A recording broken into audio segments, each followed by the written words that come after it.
So my top three anime of the year so far has to be Jujutsu Kaisen. It just feels like it's JJK's year. They can't miss with any episode. Every fight is good.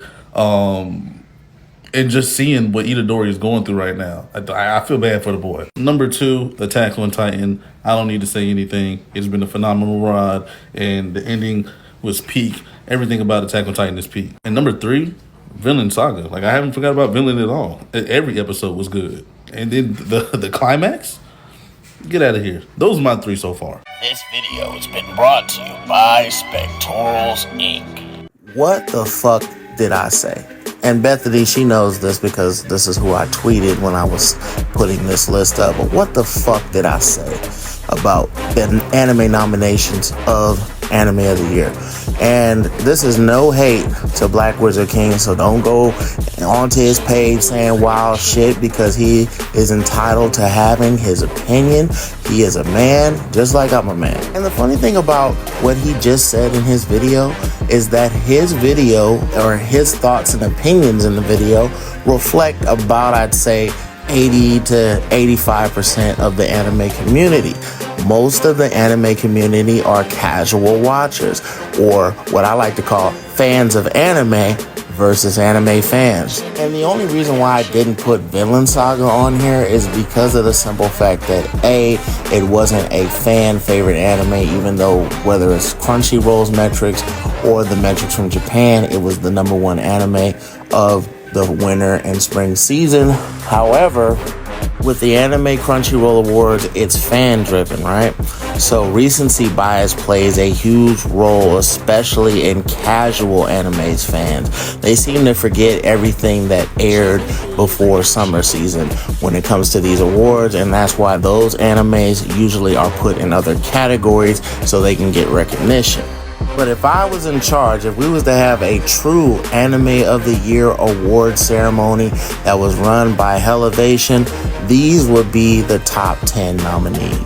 But before I do that, let me give you my honorable mentions first. And there's 5 honorable mentions that just didn't have enough cachet, I think, to resonate in the large community's minds as anime nominees of the year.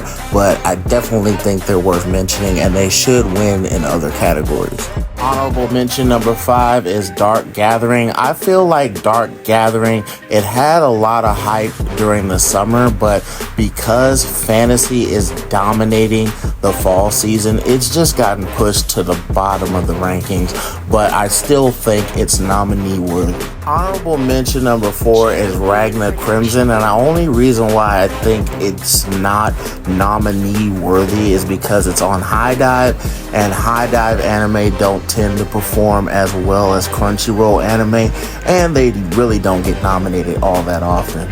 If it wasn't for JJK bleeding over into the fall season, I think that Kingdom of Ruin would probably be in the top 5 anime of the season. But because JJK has just been so dominant that I think it just has pushed it down into the rankings because most people are focusing on JJK. Honorable mention number 2 is the Oku. I think that the Oku is probably up there for me as anime of the year, but I can't let my bias creep in for it because this anime, literally, they stopped talking about it after 2 weeks, and that's really hurt this anime getting a nomination. And honorable mention number 1, Blades of the Guardians, the first wuxia / dongha that has come out as an anime that not only has had great and beautiful art scenes, but it's also had a great story. The thing that held this back from getting a nomination is because you had to go get an app that most people feel like they don't need, which is the Viki app. So if you're not in a K-drama, you really don't need the app.